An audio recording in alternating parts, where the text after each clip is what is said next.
책장사의 마법, 소리로 된 이 세계에 찾아와 주신 여러분, 환영합니다.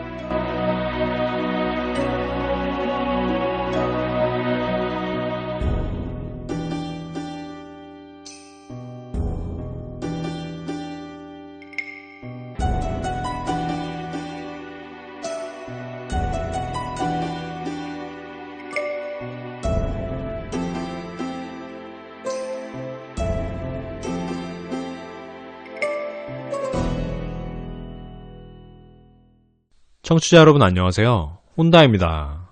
이번 주는 좀 업로드가 늦어졌는데요. 개인적으로 본업도 있고 조율해야 되는 일정들이 참 많다 보니까 이런 식으로 좀 지연이 될 때가 있습니다. 그래서 제가 업로드 일정을 어떻게 정하는 것이 최적일까 좀 생각을 많이 해봤는데요. 아무래도 지난 몇 주간을 모니터링 해본 결과 월, 화, 그리고 제가 진행하고 있는 또 다른 방송인 역사와 사람 이야기, 이게 또 업로드가 수요일이잖아요. 이렇게 주초에 많이 몰려있다 보니까 제가 부족한 부분이 있거나 보충하고 싶은 부분이 있어도 주초에 퇴근하고 보완하기가 굉장히 어렵더라고요. 그래서 이런 문제를 좀 보완하고자 다시 한번 업로드 주기를 좀 바꾸려고 합니다. 좀 혼란스러워 하실 수도 있을 것 같은데 그 점은 굉장히 죄송하게 생각을 하고요.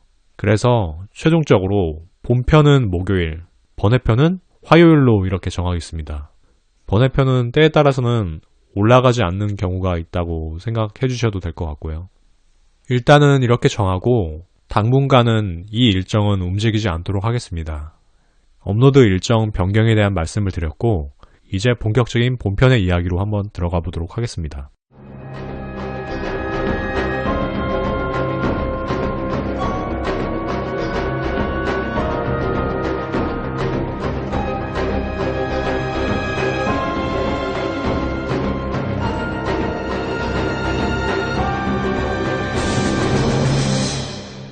지난 방송에 대해서 간단히 요약을 좀 해드리고 본편으로 들어갈까 합니다. 지난 방송에서는 수부타이와 바투가 서방원정의 시작 단계에서 볼가강 동쪽을 제압하는 그 이야기부터 시작을 했었습니다.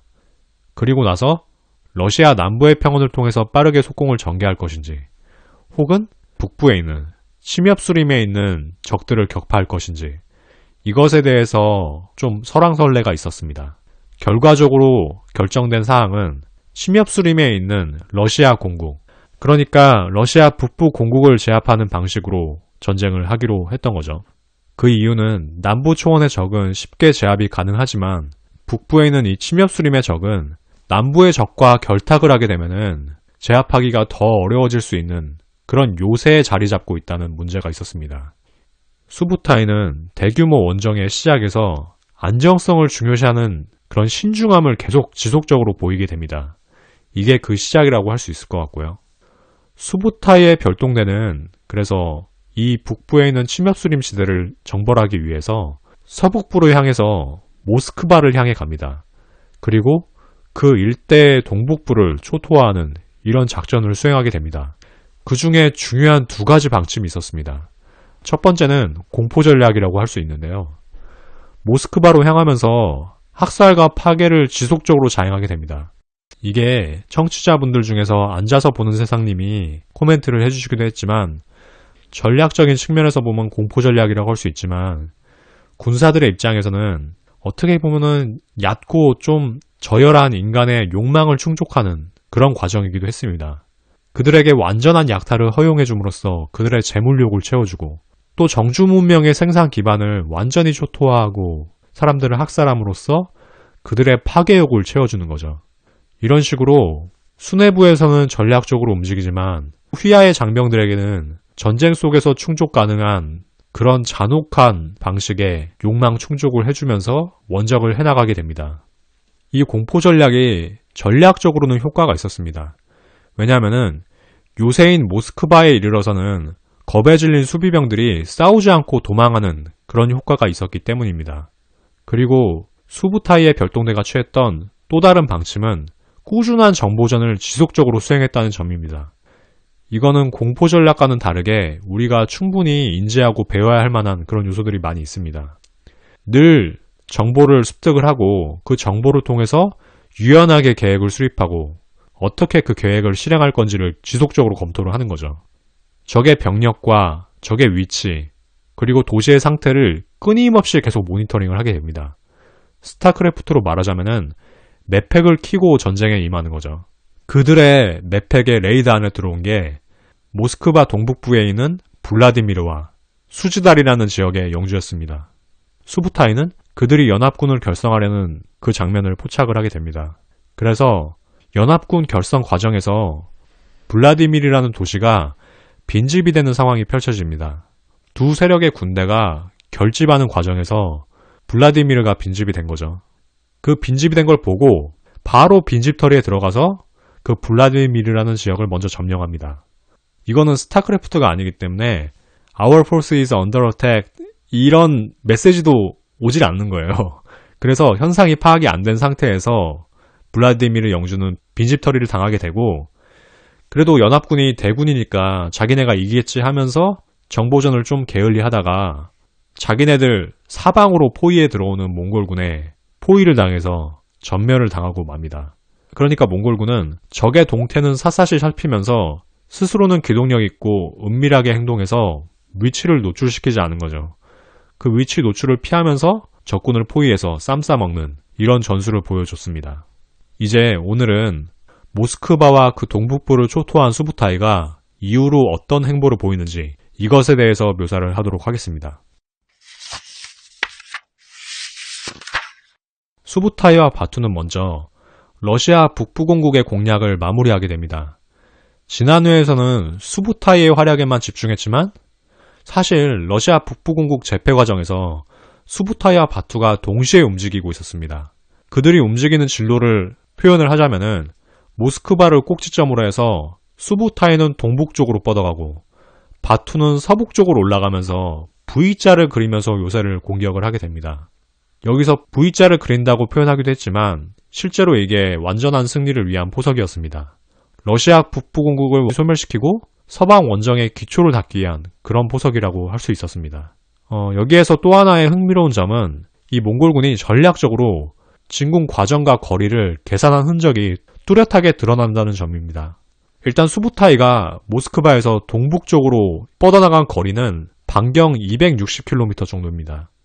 반경 260km 떨어진 지점에 야로슬라불이라는 지역이 있는데 이 지역까지 제패하고 바로 바투의 군대와 합류하기 위한 진군을 하게 됩니다. 이때 바투는 모스크바를 기준으로 서북쪽으로 올라가면서 450km 떨어진 노브고로드라는 도시를 향해서 진군을 하고 있었습니다. 그러니까 몽골군의 목적은 수부타이는 동북쪽으로 260km 반경을 제압하고 그러면서 다시 돌아와서 서북쪽으로 460km 떨어진 이 노브고로드란 도시는 수부타이와 바투가 동시에 합류해서 공격하는 걸로 이런 식으로 전략을 짜나갔습니다. 이게 몽골군의 분진압격이죠. 그러니까 각각의 군대가 서로 나뉘어서 개별적인 전술 목적을 달성하고 그리고 중요한 목적이 있을 경우에는 합류해서 협공을 가하는 그런 전략이라고 할 수가 있죠. 그래서 수부타이가 먼저 개인 전략을 끝내고 바투와 합류할 수 있는 그런 동선을 짜고 스케줄링을 한 게 이 진군로에서 뚜렷하게 보이게 됩니다. 실제로 수부타이와 바투는 노보고로드를 한 100km 정도 남겨둔 지역에서 합류를 하게 돼요. 그러면 이 노브고로드가 어떤 지역이냐 하면은 당대 러시아 최고의 부촌입니다.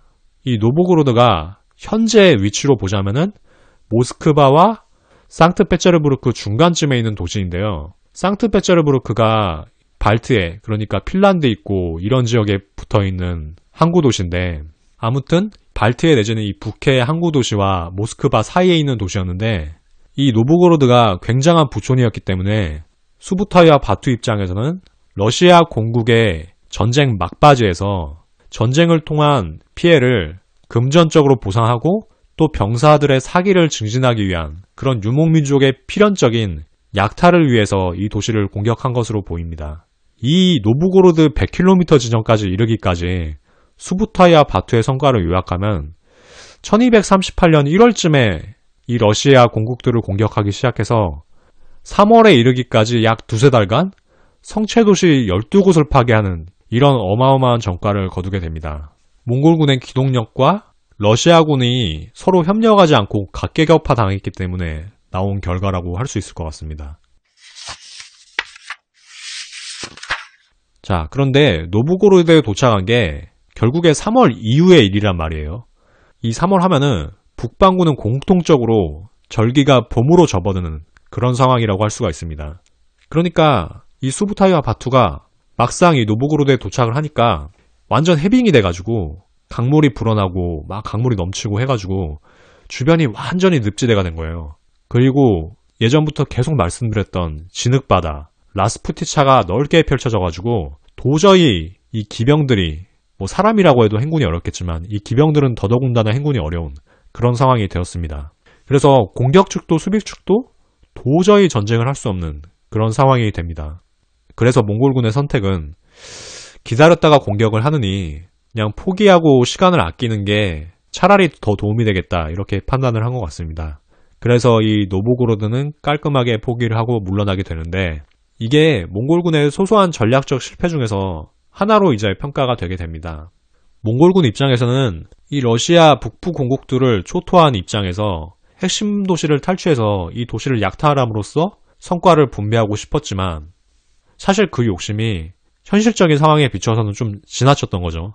사실 물러나면서도 금전적으로는 미련이 많이 남았겠지만 전략적으로는 이게 좋은 선택이었던 게 어차피 늪지대가 펼쳐져 있고 막 진흙바다가 펼쳐져 있으니까 적이 몽골군의 후방을 기습할 수도 없는 그런 상황이었습니다. 그래서 몽골군은 여기서 몇 달 낭비하느니 차라리 서쪽으로 더 나가서 몇 달 동안 훨씬 더 넓은 권역을 점령할 수 있지 않냐 이런 전략적인 판단이 섰던 것 같습니다. 노브고로드 정복에는 실패했지만 어쨌든 러시아 북부를 거의 제패한 몽골군은 이제는 안방처럼 느껴지는 러시아 남부 초원으로 이동을 하게 됩니다.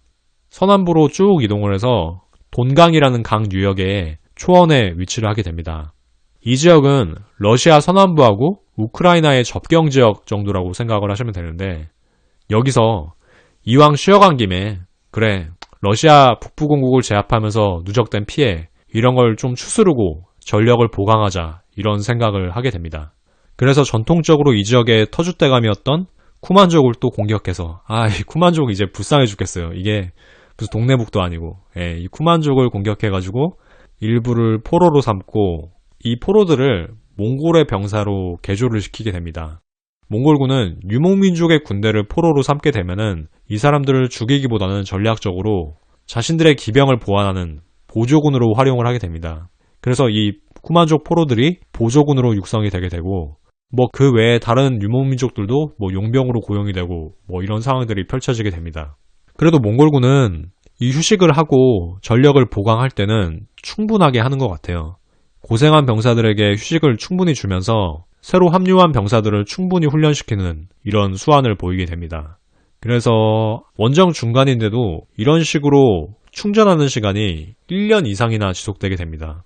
그래서 1년 반 정도 지난 1240년 이 시기에 다시 몽골군이 가장 좋아하는 이 늦가을을 기해서 다시 진군을 시작하게 됩니다. 이제 몽골군의 창끝이 향하는 곳은 러시아 남부의 공국입니다. 현재의 몽골군의 위치는 말씀드렸다시피 현재의 러시아 서남부와 우크라이나의 접경이었습니다. 이 지역의 핵심 목표지는 현재 우크라이나의 수도인 키예프였습니다. 이 지역은 우크라이나의 중북부에 있는 지역인데 이 지역이 굉장히 역사적으로 중요한 위치였습니다. 먼저 러시아 남부 지역의 무역의 중심지였습니다. 왜냐하면 이 키예프는 우크라이나를 관통해서 흑해 쪽으로 흘러가는 강이 있었습니다. 그 강이 드니에프르 강인데요. 지금도 지도에서 찾아보시면은 우크라이나의 북부에서 남부의 흑해로 흘러드는 이 진로를 보실 수가 있습니다. 이 흑해는 전에 말씀드렸다시피 터키가 있는 지역이고 동서무역의 중심지였기 때문에 이 흑해를 통해서 드니에프르 강으로 풍부한 물산이 흘러드는 그런 도시가 바로 이 키예프였습니다. 그리고 또 한편으로는 종교의 중심지이기도 했는데 이 키예프가 당시 정교회의 중심지였습니다. 사실 예전에 이슬람 얘기를 할 때 수니파와 시아파 얘기를 좀 하면서 이슬람의 두 가지 핵심 분파에 대해서 얘기를 했는데 사실 기독교 같은 경우도 이 시기에 크게 보면 두 가지 분파가 있었습니다. 11세기에 로마 카톨릭하고 동방 정교회 이 두 개로 나뉘게 되는데, 이 로마 카톨릭 같은 경우는 중심 지역이 이탈리아 반도를 중심으로 한 이 지역이라고 하면은, 이 동방 정교회 같은 경우는 콘스탄티노플, 그러니까 현재 이스탄불을 중심으로 해서 그 동부 지역으로 많이 뻗어갔습니다. 그래서 동부 유럽이나 러시아나 이런 지역은 이 동방 정교회의 영향을 많이 받았다고 할 수가 있습니다. 이게 흔히 말하는 로마 카톨릭과 동방 정교회의 기독교 동서 분열이라고 얘기를 하는데, 어찌되었건 이 키예프 같은 경우는 동방 정교회의 러시아 중심지 중에 하나였습니다. 그래서 수많은 성당이랑 수도원이 있는 그런 도시였습니다. 몽골군은 키예프가 엄청난 부촌이기도 하고 또 종교적으로도 엄청난 상징성이 있기 때문에 두 가지 정치적인 효과를 얻을 수가 있는 거였습니다. 일단 원초적으로 금전과 물자를 약탈할 수 있었고, 그리고 상대방의 종교 중심지를 제압함으로써 그것을 통해서 적의 사기를 꺾고 우리의 사기를 증진하는 그런 효과를 노린 거라고 볼 수도 있습니다. 그 예로 과거에 칭기스칸이 호라즘을 공격할 때 산맥을 넘어서 후방에 있는 도시 부하라를 공격을 하게 되는데, 이 부하라는 성스러운 부하라라고 해서 호라즘에서도 굉장히 신성시되고 중요시되는 그런 도시였거든요. 이 도시를 전략적으로 먼저 점령함으로써 적군의 사기를 꺾게 되는 거죠. 그래서 우크라이나 공략을 시작하게 됩니다. 현재 러시아와 우크라이나 접경에서 서남쪽을 향해서 계속 진격하면서 키예프로 가는 관문인 체르니고프하고 페레야슬라프 이런 지역들을 점령을 하게 됩니다. 체르니고프 같은 경우는 과거에 수부타이 제베의 서방 원정에서 칼카강 전투에서 합류했던 그런 세력이기도 했죠. 그때 당시에도 처절하게 제압이 됐는데, 이 2차 원정에서도 참 다시 한번 얻어맞게 됩니다. 이 수비군들은 정말 속절없이 몽골군에게 패배하게 되는데, 속절없이 패배하게 된 이유는 두 가지 정도가 있습니다. 앞서 러시아 북부 공국들이 범했던 잘못을 계속 범하게 되는데, 첫 번째로 각각의 요새가 연합을 구성해서 몽골군에 대항하지 않았다는 점입니다. 근데 이 점은 역사적으로 통합의 기억이 굉장히 중요하다, 이걸 암시하는 걸 수도 있어요. 이 지역은 이 시기까지 제대로 통합된 적이 없고 각각의 대공들이 정략적인 득실에 의해서 뭉쳤다 흩어졌다 이렇게 이합집산을 하는 그런 지역적인 분위기가 있었기 때문에 민족적인 결합력도 없었고 어떤 집단적인 연합을 구성해야 된다는 그런 필요성도 크지 않았을 수가 있습니다. 오히려 멀리서 오는 적보다 가깝게 지내면서 틀어진 사이가 더 무섭다고, 이 몽골군이 오는데도 바로 옆에 있는 공국의 대공이 더 밉고 정복해야 될 상대였던 그런 상황이었을 수가 있습니다. 그리고 키예프를 중심으로 해서 일종의 연합체 비슷한 이런 조직이 구성된 그런 지역조차도 강력한 중앙 통제가 되지 않았기 때문에 이 각지의 영주들이 따로 놀게 되는 그런 문제가 있었습니다. 위에서 노블리스 오블리주를 잘 못 보여주니까 우리나라에서도 의용군들이 많이 일어났지만 이 지역에서도 인지상정으로 의용군들이 많이 일어나게 됩니다. 예를 들면 농민군이나 아니면 소규모 봉건 영주들이 그래도 연합해서 나름대로 자경단 개념으로 도시 민병대를 구성을 했는데, 이 민병대들이 몽골군의 압도적인 병기랑 전술에 밀리게 됩니다. 이때 당시에 몽골군의 전략은 어떻게 보면은 컨트롤 C, 컨트롤 V한 것처럼 거의 그런 유사한 모습을 보이게 됩니다. 먼저 근접전 능력이 아주 뛰어난데도 몽골군은 자신들의 전력이 손실되는 것을 극도로 꺼립니다. 그래서 화포를 적극적으로 활용을 하게 되는데, 이 러시아 도시들은 석재가 부족해가지고 석재로 도시의 방어막을 구성을 한 게 아니고 대체로 나무 울타리로 도시의 방어막을 구성하고 있었습니다. 이렇게 열악한 나무 울타리이기 때문에 화포를 쏘아대게 되면은 이 방벽이 전부 다 해체가 되게 됩니다. 그리고 방벽이 해체가 되고 또 이 화포에 의해서 도시 내부의 피해도 있고 이런 상황이 되겠죠. 아수라장이 된 상태에서, 정말 엉망이 된 상태에서 몽골군 중기병대가 난입을 하게 되면은 정말 이 도시는 완전한 초토화가 되게 되는 거죠. 몽골군은 이런 복사 붙여넣기 전술을 계속 반복하면서 키예프까지 가게 되는데, 그래도 키예프는 이 지역의 중심지였기 때문에 석재로 된 방벽이 있었습니다. 그런데 이번에는 몽골군은 석재로 된 방벽은 그대로 두고 목재로 된 성문을 계속 때립니다. 여기다 화포를 완전히 집중시키면은 뭐 나중에는 이 지역에 완전히 집중된 이 화포 때문에 방어군인데도 이 성문에 접근조차 할 수 없는 이런 상황이 됩니다. 이런 상황이 될 때까지 화포를 계속 난사를 하고 충분한 피해를 줬다고 생각할 때 중기병대를 또 투입을 하게 됩니다. 이것조차도 복사 붙여넣기죠. 예. 그래서 불과 2일 만에 도시가 함락이 되게 되고 이 적의 상징적인 도시이니만큼 더욱더 철저히 제압하고 파괴하게 됩니다. 지난 시간에 라잔에서 도시를 철저하게 파괴하고 또 종교적인 시설들과 사제들을 학살했다 이런 얘기를 해드렸는데 여기서도 비슷한 상황이 벌어지게 되고요. 정말 몽골군은 서방 원정에서는 어떻게 보면은 이슬람보다 더하다 싶게 기독교 세계의 종교시설이나 사람들을 처참하고 가혹하게 대우를 했던 것 같습니다. 이게 왜일지에 대해서 참 꾸준하게 생각을 하고 있는데 이번 회에서는 몽골군이 유목민족에게 대우했던 거하고 좀 정주민에게 대우했던 거를 좀 비교해서 한번 얘기를 해보고 싶어요. 물론 몽골군이 유목부족을 제압할 때도 굉장히 많은 학살을 하고 그들을 제압하긴 하지만 일단 제압하고 나면은 그들이 몽골군과 굉장히 동질적인 집단이기 때문에 그들을 동화시켜서 자신의 군대화하고 자신의 예하에 두는 그런 모습을 많이 보이게 되는데요. 몽골군의 경우에는 일종의 정주 문명에 대해서 알레르기 내지는 그들을 절대적으로 자기네 문명으로 포함할 수 없다는 그런 적대의식이 있었던 게 아닌가 싶습니다. 그러니까 이런 거죠. 어떤 상대가 있을 때 그 상대와 내가 공존할 수 없다고 생각을 할 때 그 상대를 어떻게 대우하냐의 문제인데 그게 근대나 현대로 오면서는 서로의 차이를 인정하고 서로 각자 자기의 영역에서 살아가는 거를 이상적인 모습으로 삼고 있는데 이 중세시대만 해도 상대를 철저하게 배제하고 박멸하는 상황에서 자기 혼자 독존하는 게 이 세계의 질서라고 생각을 했던 것 같습니다. 그래서 한편으로는 몽골군의 학살은 참 처량하기도 한 게 상대와 공존할 수 없다는 걸 스스로 인정한 그런 파괴행위처럼 보이기도 합니다. 어찌되었건 간에 이 키예프가 함락이 되고 불과 3주 만에 우크라이나 전역이 완전히 초토화가 되게 됩니다. 이 과정에서도 앞서 말씀드렸던 몽골군의 공포 전략의 효과가 지속적으로 드러나게 되는데요. 그러니까 러시아의 귀족 지도층이 겁에 질려가지고 신하들을 버리고 폴란드나 헝가리 막 이런 지역으로 도망을 치게 되는 거죠. 한편으로는 특권층의 모범을 스스로 내팽겨쳤다고 할 수도 있고 유럽의 왕공들이나 귀족들은 서로 혈연관계로 다 얽혀있기 때문에 이 혈연관계나 동맹관계를 의지하고 이런 지역들로 도망쳤다고 볼 수도 있고요. 뭐 여러 가지 해석이 가능하겠지만 일단 이 지도자들이 자기들이 다스리는 신하나 그리고 백성들을 버리고 서쪽으로 향한 거는 분명히 지도자로서의 의무를 망각한 그런 행위라고 할 수가 있습니다. 그런데 참 몽골군이 무섭긴 무서웠다고 생각이 드는 게 이렇게 도주국을 벌인 게 러시아나 우크라이나의 대공들 뿐만이 아니고 쿠만족 기병들, 이 초원에 살고 있던 쿠만족이나 이런 유목민족들도 서방으로 도망을 치게 됩니다.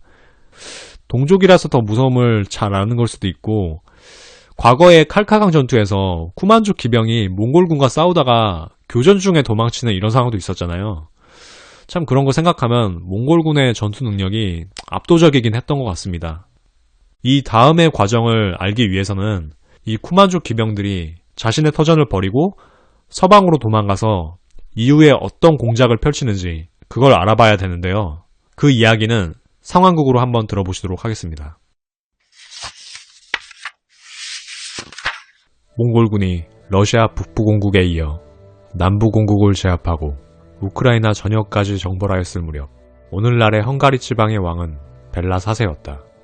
그는 동방에서 물밀듯이 치고 오는 몽골군의 위세에 큰 부담을 느끼기 시작했다. 그런 그에게로 뜻하지 않은 손님 하나가 찾아들었다. 내가 헝가리의 왕 벨라 4세다. 자네는 쿠만족의 수장이라고. 조원지대의 야만이니 무슨 볼일이 있어서 나를 찾아왔는가? 내 놈들은 기회가 날 때마다 호시탐탐 우리 국경을 넘보는 종자들이 아닌가? 대왕폐하, 저희의 이전 잘못들은 모두 잊어주십시오. 제가 이번에 대왕을 찾은 것은 대왕께 완전히 귀순하기 위해서입니다. 저희는 저승사자 같은 몽골군에게 저희의 터전인 초원을 완전히 빼앗겼습니다. 그들 밑에서 노예처럼 부려지고 화살바지가 되느니 관대한 배하께 무릎을 꿇겠습니다. 귀순이라고? 그래, 얘기나 들어보자. 귀순을 원하는 구만족이 얼마나 되는가? 제가 이끄는 이들은 3만 정도 되고 즉시 전력이 될 만한 구만족 기병은 수천 명에 이릅니다. 이후로 저를 따라서 여러 다른 부족이 대왕께 귀순하려고 기다리고 있습니다. 그 수가 좋기 20만은 될 것입니다. 저희를 받아들여만 주신다면 이곳의 법도에 따라 기독교로 개종도 하겠습니다. 20만이라고? 제법 많은 야만인, 아니, 전력이 되겠구만. 게다가 개종까지 한다고 하니 분명 몽골군에 대비해야 하는 우리에게는 좋은 조건이로구만. 내 신료들과 상의를 해보겠네. 벨라 사세는 쿠만족을 대기시킨 후 자신의 부하들과 쿠만족을 받아들일지에 대해서 논의하기 시작했다. 대다수의 중노는 그들을 받아들이자는 것이었다. 이로써 수많은 쿠만족은 기독교도로서 헝가리 왕국 산하로 들어갔다. 벨라 사세는 그들에게 몽골군에 대한 대책을 물었다. 그대들 구만족은 몽골군과 직접 싸워보기도 하였고 수많은 러시아 공국들이 몽골군에게 참패하는 것을 곁에서 지켜왔다. 그들이 참패한 이유가 무엇이라고 생각하는가? 가장 중요한 것은 연합을 구성하여 대항하는 것입니다. 과거 저희 구만족은 보위망을 구성하여 몽골의 수부타이와 제베가 이끄는 군대를 궁지로 몰아넣은 바가 있습니다. 그때에 비해 몽골군의 군사들이 6배 이상으로 불어났다곤 하나 그럴수록 연합을 구성하지 않으면 답이 없습니다. 잘 알겠네. 주변의 왕공들과 영주들에게 협조해달라는 정탁을 넣어야겠군. 여봐라! 일단 폴란드 기사단과 튜턴 기사단에게 원군을 요청하도록 해라. 그들이라면 우리 군에 힘이 되어줄 것이다.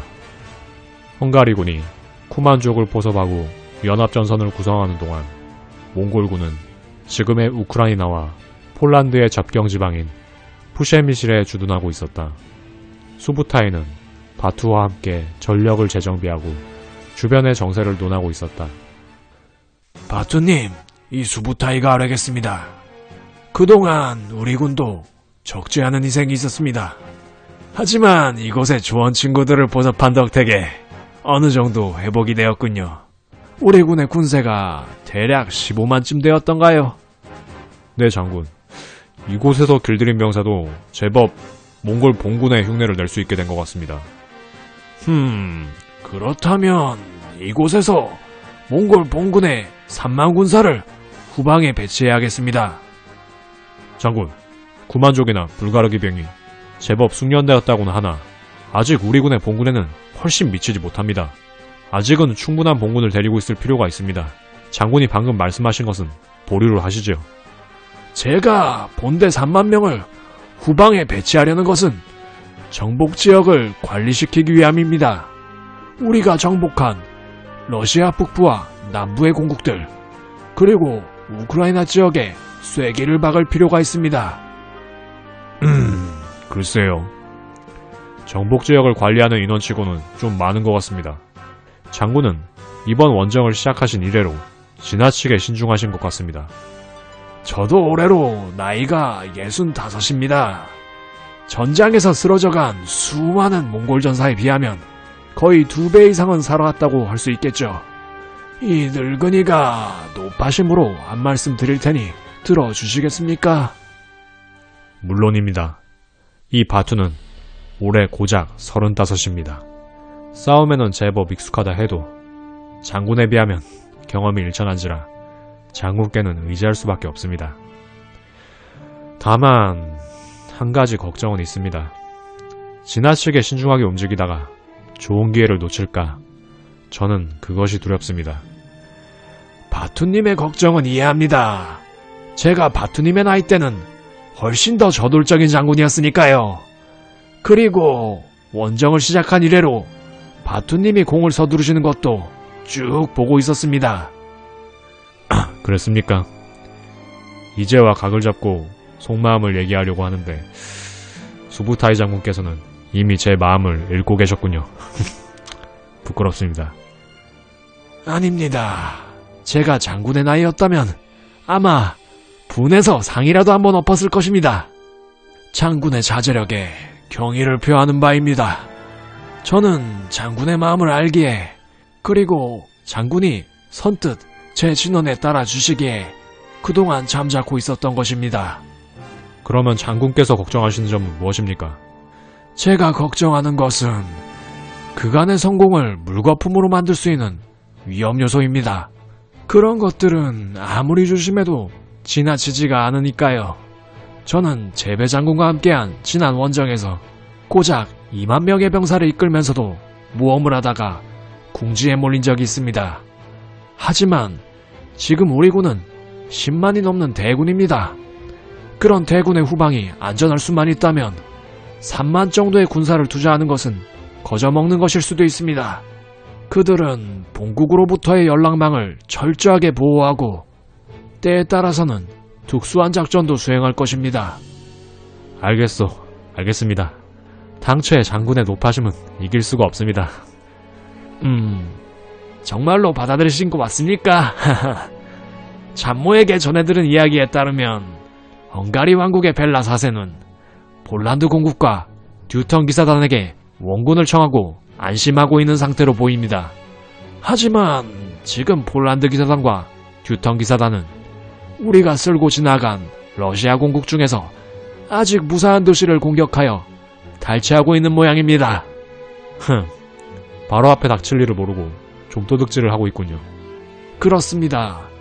적의 분열 상태를 노린다면 12만 정도의 군대로도 충분히 적에 대항할 수 있습니다.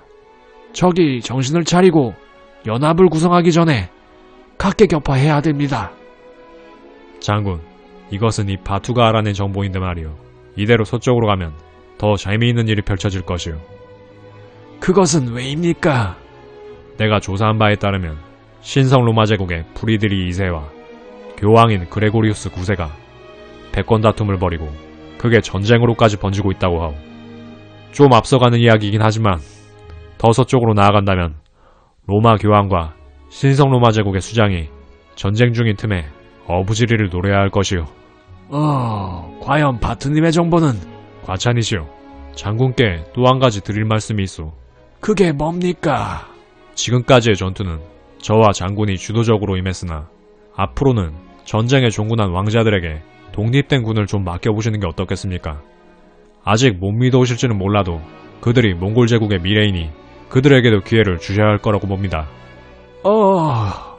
그거 참 옳은 얘기입니다. 이 수부타이가 주책 없는 욕심을 조금 내려놓고 다음 전투에서는 많은 왕자님들에게 좀 기회를 드리도록 하겠습니다. 이처럼 몽골군은 본군으로 하여금 후방을 방비하게 하고 적의 분열 상태를 노려 여러 왕자들을 통해 적을 각계격파하려는 전략을 짜고 있었다.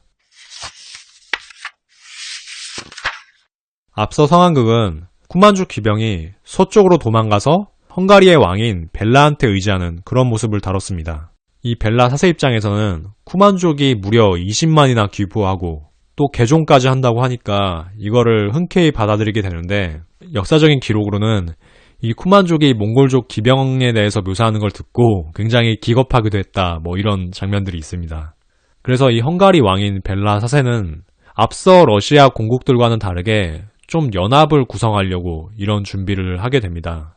여기서 말씀드렸던 게 폴란드 기사단이나 튜턴 기사단, 이런 기사단들인데, 무서운 몽골군에 대항하기 위해서 폴란드 기사단이나 튜턴 기사단, 이런 사람들을 섭외하기 위해서 이제 외교전을 시작하게 되는데, 참 우스운 게 이 폴란드 기사단이나 튜턴 기사단은 몽골군에게 쓸린 러시아 도시들을 약탈하고 있었습니다. 이 지역의 공국들이 얼마나 얄팍한 관계에 있었는지 알 수 있는 게, 자신들에게 거대한 해일 같은 파도가 다가와도 가까운 적에게서 손쉬운 승리를 거둘 수 있으면 일단 그걸 취하고 보는 그런 상황이었다고 볼 수가 있습니다. 그러니까 근시안적인 이해관계를 극복하고 거시적인 차원에서 연합을 구성한다는 게 참 생각보다 쉽지는 않은 일이구나, 이런 걸 알 수가 있습니다. 몽골군은 이 지역의 공국들 간에 이런 알력 다툼이 있다는 거를 미리 알고 이런 알력 다툼을 최대한 활용해서 공격을 전개를 하게 되는데요. 그게 앞서 상황극에서의 수부타이와 바투의 대화에 드러나 있습니다. 거기에 더해서 몽골군은 좀 무섭기도 한데 로마 교황하고 세속군주, 그러니까 신성 로마 제국의 군주인 프리드리 2세, 이때 당시에 싸움을 하는 중이었거든요. 이런 분쟁 상황까지 다 파악을 하고 서부 공격 계획을 짜나갔다고 합니다. 이런 식으로 주도면밀하게 준비하고 서방으로 공격해가는 몽골군과 차차 연합을 구성해 가려고 하는 이 헝가리군의 싸움이 다음 회에서 펼쳐질 것 같습니다. 다음 회랑 그 다음 회는 앞서 몽골군이 파죽지세로 달려갔던 것과는 좀 다르게 원래보다는 좀 강력한 저항에 부딪히게 될 것 같습니다. 그래서 그 저항이 뭔지, 그리고 그 저항 속에서 승자는 누가 되는지, 그거를 이제 다음 2회에 걸쳐서 묘사를 하도록 하겠습니다. 말하자면은 수부타이 바투의 2차 서방원정의 클라이맥스가 다음 2회라고 할 수 있을 것 같네요. 지난 1회와 2회가 좀 힘이 약하다고 생각을 하지만 꼭 묘사를 해야 됐던 부분이긴 하기 때문에 이렇게 묘사를 했던 거고요. 좀 더 다음 2회를 기대하면서 기다려주시면 좋을 것 같습니다. 저도 좀 잘 준비를 하도록 할게요.